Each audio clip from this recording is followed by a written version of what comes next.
السلام عليكم ورحمه الله وبركاته. اهلا ناس في الدنيا، ازيكم عاملين ايه؟ اهلا بيكم في فيديو جديد. طبعا زي ما انت عارف انت لسه ما عرفتش ان في فيديو حميم مين لازم تعملهم هم اللايك والشير واشتراك في القناه، طبعا فعل جرس التنبيهات عشان يوصلك كل جديد ان شاء الله انا انزله. بنتكلم كده باختصار الشديد المفيد عن القناه بتاعتنا، بتتكلم عن السمارت ووتشز عامه بكل مشتملاتها، بالنسبه بقى للاسترابات، بالنسبه لسكرينه، بالنسبه لقطع غيار، بالنسبه للاسعار، بالنسبه للخامات، بالنسبه للانواع اللي نزلت السوق، فكل ده موجود عندنا في القناه بتاعتنا. انت ممكن تتفرج على اي نوع. وطبعا لو انت لسه ما اشتريتش ساعه فيفضل ان انت تدور على الساعه كويسه او ساعه مثلا في رينج كذا في حدود السعر اللي انت عايزه عشان ما تتلطش او عشان ما تجيبش ساعه ملهاش لازمه. طب فيديونا النهارده هنتكلم عن السمارت ووتش اتكلمنا عنها في الفيديو اللي فات، وهي الهالو برو 3 بلس او الهالو 3 برو بلس. هي لها كذا نوع او كذا اسم. المهم العلبه قدامك الشكل اللي انت شايفه ده هي يعتبر احدث حاجه موجوده دلوقتي. فنتكلم عن البرنامج بتاعها وعن الحاجات بتاعته وعن مشكله كبيره جدا معظمنا بيقع فيها، وهي ان انت تفتح وير فيت برو فما بتلاقيش الحاجه اللي انت ممكن تحط صورتك خلفيه عليها. فانا النهارده قررت ان انا اقول لك على الحاجه دي عشان في كتير جدا سال عليها، وهي اصلا موجوده بس فكره ايه مخفيه حبتين. بس البرنامج كده بيلعب بينا وعايز ان احنا لازم ندور على الحاجه دي وان انت تتفرج عليها عشان تعرف الحاجه دي اصيل والله يا وير فيت برو. نلبس بقى كده الساعه عشان الساعه ما تزعلش عشان نعرف نعمل كل حاجه عليها.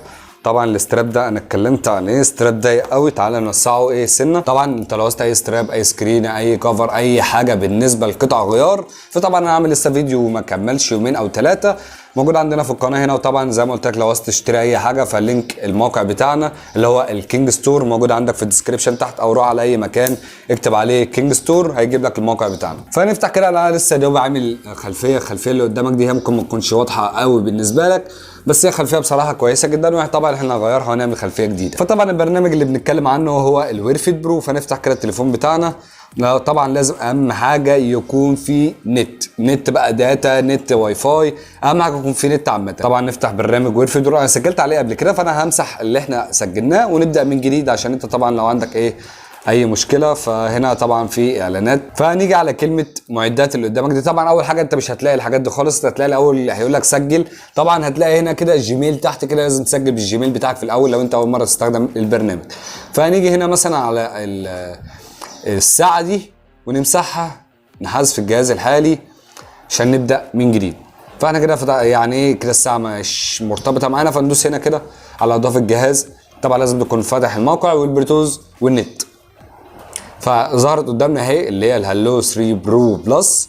ندوس على كلمه ربط. خليك بقى متابع معايا على كل حاجه انا هعملها عشان تعرف اصلا كل اللي انت هتعمله. فهنا مجرد ان انت بتدوس على الاقتران بيجيب لك هنا على الساعه بتاعتك ان في حد عايز يقترن بيها، فانت بتدوس له اوكي. فهتدوس هنا على كلمه تنفيذ، هيجيب لك شكل الاختار او الحاجات اللي هي قدامك دي. فهتدوس على كلمه تنفيذ برضو. انا عارف ذلك. عندك هنا اذهب للاعدادات، ودي حاجه انت ما تعملهاش، ارجع على طول. تمام. هتيجي هنا بقى على الاتصال الهاتفي الساخن، ندوس عليه كده عشان الجو حر. تعالى يا باشا، ده الشكل اللي قدامك ايا كان بقى النت بتاعك قوي شديد قليل كل الانواع الانترنت. فهنتكلم على حاجه مهمه جدا. تمام. قدامك هنا يا باشا كل الحاجات بفلوس، تدبانه رخمه صحيح. قدامك كل حاجه هنا بفلوس، يعني كل خلفيه من الخلفيات دي ب$1 $2 واسعار كده احنا مالناش دعوه بيها. احنا كل اللي احنا عايزين نحط صوره خلفيه او صورتك انت خلفيه. فشايف الشكل اللي فوق ده اللي انا معلم لك عليه ده؟ ايوه الشويه اللي انت شايفهم اللي انت مش شايفهم دول. تعالى هنا كده وندوس على اي مكان فيهم زي في النص مثلا كده. هدوس لك طلب الالبوم. هندوس على كلمه طلب الالبوم، هندوس على الزائد اللي قدامك ده، نختار اي صوره كده.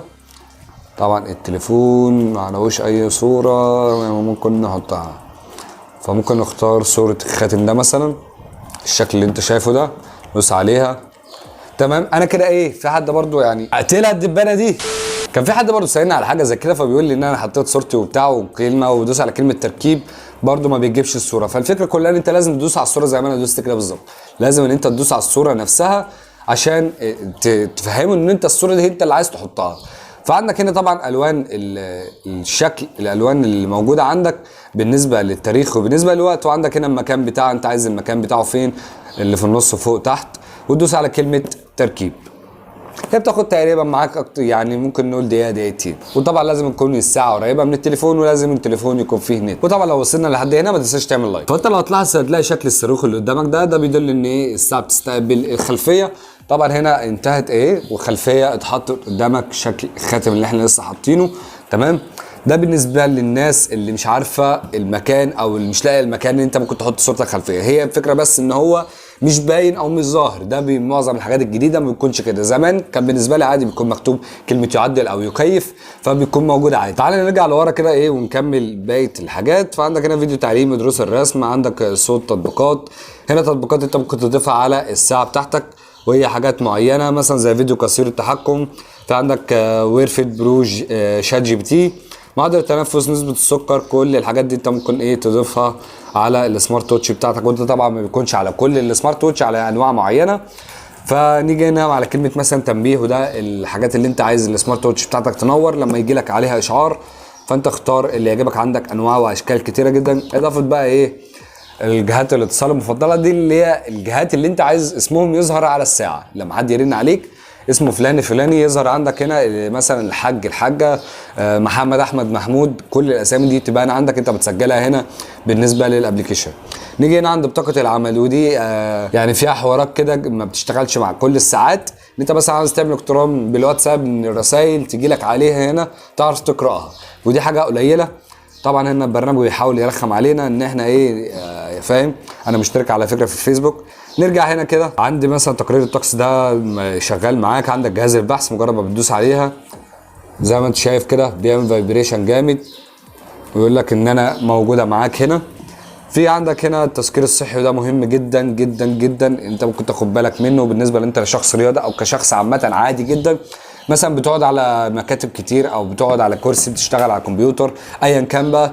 انت الفكره ان انت عندك التركيز المستقر، ان انت يعني تقول له انا مثلا بعد نص ساعه تفكرني ان انا اعدل ظهري كده او افرد ظهري، تفكرني ان انا اشرب ميه، تفكرني ان انا اعمل تمرين، تفكرني ان انا اخد دواء، قراءه، مذاكره، تذكير السفر ان انت عندك تذكره سفر هتسافر. فحاجات من الحاجات دي انت مهمه جدا ان انت تشتغل عليها. عندك كده محفظه بقى اللي هو بيبال ومش عارف ايه كده عشان مش عارف اقراها. طبعا ويشات باي او بي، فدي حاجات يعني الدفع الالكتروني اللي هو الايه ان اف سي. مجرد ما تعمل كده تدفع على طول من غير ما تطلع البطاقه بتاعتك اللي هي مش موجوده معاك اصلا. عندك هنا التقاط الصوره، ده طبعا بيشغل لك هنا لمس ان انت ممكن تدوس على الساعه وتلقط من التليفون، يعني الساعه نفسها ما فيهاش كاميرا. في عندك كلمه حزمه البطاقه دي بقى، فهي حاجه فاهم انت محاكاه غير مشفره بين بطاقه مفتوحه الماديه على جهاز يمكن ايه ارتداؤه. ده بالنسبه للناس اللي انت بتشوفهم بيقعدوا يعملوا كده، بياخدوا الايه الانستجرام وكل السوشيال ميديا بتاعتهم. بالنسبه للايه الحركه اللي انت شايفها دي، ده ممكن تشتغل معاك. وبرده لازم ان انت تحط البيانات صح. بعدك بقى اعدادات اخرى، والاعدادات دي مهمه جدا بالنسبه مثلا لنظام ال 12 ساعه. وده رفع المعصم، وده قياسي زي ما هو، خليه زي ما هو كده. ورفع المعصم ده اللي هو اللي انت تعمل ايدك كده الساعه تنور معاك بالشكل اللي انت شايفه ده. فنرجع لورا. طبعا اخر حاجه اداره الجدوله، دي جدوله بقى زي ايه الارم كده ليك ان انت مثلا في عندك يوم معين او عندك ساعه حجز كوره بالليل عايز تفتكره اي حاجه من الحاجات دي. انت بتعمل زي منبه بالظبط كده او حاجه تذكاريه بتعرفك ان انت وراك حاجه او وراك شغل المفروض تعمله. في حاجه بقى اسمها اعدادات اذن المحمول، دي اعدادات كده حوارات كتيره جدا هتلاقيها كلها عامه بالصيني، ان انت تديله كل الصلاحيات بالنسبه للسمارت ووتش انها تشتغل مع التليفون بتاعك، او ان هي بكل الحاجه تتنقل على السمارت ووتش عادي. عندك ترقيه البرنامج، ودي لو في اي ترقيه بالاصدار اعلى يعني بيعملوه لك. اعداد المصنع ومعلومات الجهاز، وده كلمتين تقريبا اسم البرنامج والماك بتاعه. فهنا كده نرجع على كلمه مثلا المنزل، دي حاجات بقى صحيه، حاجات رياضيه، كورسات. هي طبعا معظمها بفلوس وفي منها ببلاش. وعندك عم شات جي بي تي انت ممكن تسجل عليه اي سؤال واي اجابه. طبعا انت لو ايه بتفكر حكايه الامتحانات والحاجات دي هاديه، فاهم انت مفيش الكلام ده يا صاحبي. مفيش ان انت ممكن تحط صوره وتجيبها في الامتحان، انت كده كده هتتقفش. اي سمارت ووتش ما يخشش الامتحان. فانت ايه ما تشغلش دماغك كده في الخباثه، وحاول ان انت ايه تبرشم وتحط في جيبك. في عندك السبورت بقى، في حاجات هنا كده ايه مجانيه، وفي حاجات زي ما قلت لك بفلوس، بس هي يعني بصراحه حاجه ممتازه جدا. طبعا هي مش بتشتغل هنا على البرنامج او على التليفون، لا هي بتشتغل معاك هنا. فهو بيقول لك 1 2 3 اعمل مثلا عداك كذا لمده كذا، بيحسب لك كالوري، بيحسب لك مثلا سعرات حراريه حرقتها، حاجات من الحاجات اللي انت ايه بتهتم بيها بالنسبه للرياضه. ده كمان ما عندك في تحت كده ايه كل العضلات. فانت لو عايز مثلا تلعب ظهر، فنشوف كده هو بيقول ايه. فعندك هنا في كورسات كتير جدا، ممكن تمارين كارديو بس $1 بقى. فانت ايه يعني، معلش في الكلمه، انا مش لاقي حضرتك حاجه بالنسبه للدولار. فعندك هنا ايه، في الجري مسافات معينه انت عايز تعملها. في عندك هنا بقى حاجات الجيمنج واللعب والحاجات اللي هي الايه الترفيهيه. واخر حاجه طبعا هي الكينج وكل البيانات بتاعتك، ان انا سجلت قبل كده 17 مره وحوارات كبيره جدا كده انت ممكن تعملها.